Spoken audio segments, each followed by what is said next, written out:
Otto Zem, a mentally disabled man, dies after an altercation with Spokane police. He's fighting pretty good. Code 6. Code 6 at the zip trip on Division. He was uncooperative. They tased him. Now, a new witness list and a damning video could clash with one officer's testimony. Good Friday evening, and thanks for joining us. I'm Dave Erickson. Robin is off tonight. Late yesterday, federal prosecutors filed a partial list of witnesses that could be called in the Otto Zem trial.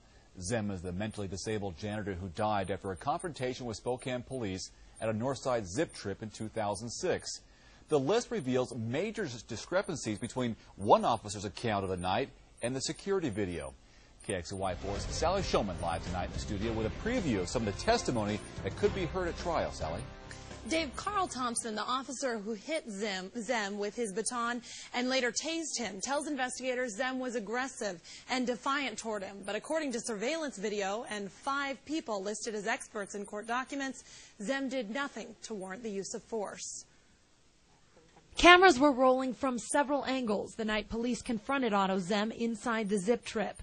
New court documents reveal expert interpretation of this video. Those experts, Officer Carl Thompson's fellow Spokane police officers.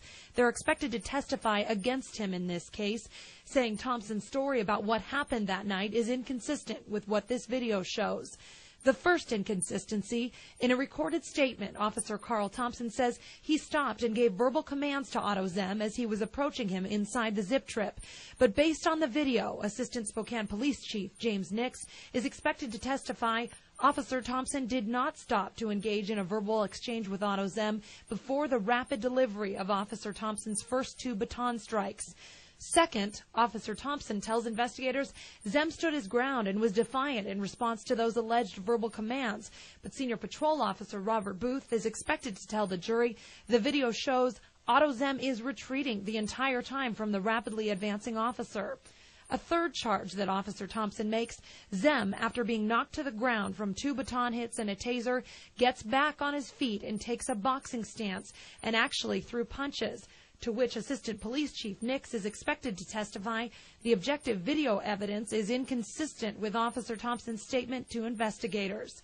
Any baton strikes targeted at Zem's head or neck are deemed lethal force, according to Officer Robert Booth. Assistant Chief Nix' expected testimony is, quote, lethal force isn't even on the page here and would constitute an unlawful assault. Also, quote, Thompson's use of the taser was not authorized and violated policy. Now, Zem never regained consciousness after the confrontation and died 2 days later at the hospital. A trial is set for June 2nd. In the studio, Sally Showman, KXLY4 HD News.